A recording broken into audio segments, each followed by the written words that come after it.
There are multiple examples of what people end up doing they stay in India after completing CFA.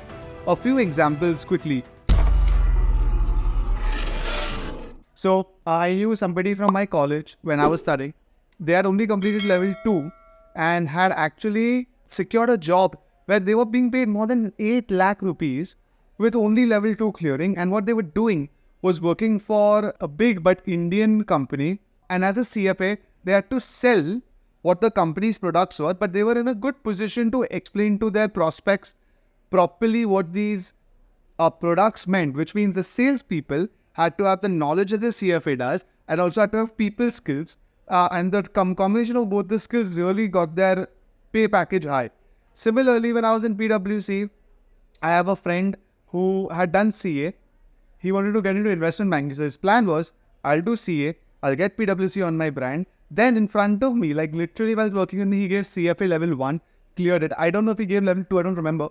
But after that, he secured an MBA from Rice University in US. And today he's literally doing what he wanted, which is he is killing it right now in the investment banking domain. Next, one of my friends, I knew she, again, was with me in PwC. I've spoken about her in many videos. She landed up clearing CFA level 1 or 2. Then she left PwC, joined CRISIL, then and currently I think is in Barclays. And all of this is because she is a CFA qualified individual. And I can go on and on and on. But the point is that when people ask about the scope of CFA in India, it is actually a super strong qualification that Indian companies recognize. Unlike a lot of these other qualifications where some companies may or may not know, may or may not hire, as long as you're working towards the field of finance, CFAs will never lose demand. Yeah, there will be some people who will require CFAs with certain number of experience, maybe CFA with an MBA, maybe CFA with something else in their pocket. But the acceptability of CFA is so high in India that if any of you are worried about the scope, please don't worry. Let me actually tell you about the pros of it, right? So when it comes to companies, like I said, right, in some of these examples, obviously the big companies, the KPMG, Deloitte, PwC, EY, Grant Thornton, BDO kind of big consulting companies all hire CFAs. But even brands like CRISIL in this example I was giving, they all also hire CFA. In fact, one of our top faculty members is vice president in a particular vertical at National Stock Exchange. He himself is a CFA. He hires CFAs in limited quantity, but hires.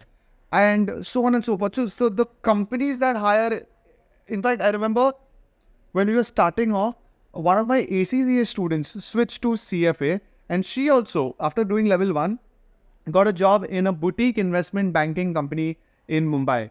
I have a cousin who was appearing for level 1, and there were certain companies who said, okay, if she clears level 1, we will hire her at this package, but if she doesn't, we'll hire her at a lower package. So literally level 1, level 2, level 3, at each step there is demand. If you have something with you, if you don't have something with you in terms of other qualifications, there is demand. If you have experience or you don't have experience, once again, there is something in for students that we've seen across. Lastly, so these are the companies. Profile-wise, people get into investment banking, they get into corporate finance, they get into valuation, they get into credit rating, they get into portfolio management, they get into equities. All of this is what CFAs can do depending on your circumstance and where you go to interview. Lastly, when it comes to salary packages, a CFA level 1 will, with zero experience and an okay-ish company, will at least earn 4 to 5 lakhs, which is bare minimum.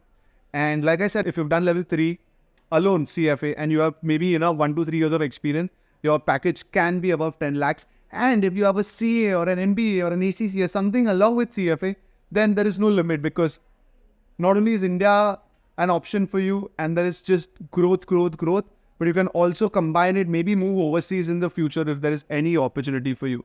So if this is the first time you're visiting the channel, then please do click subscribe. And if you found any value in this video, then give us a thumbs up.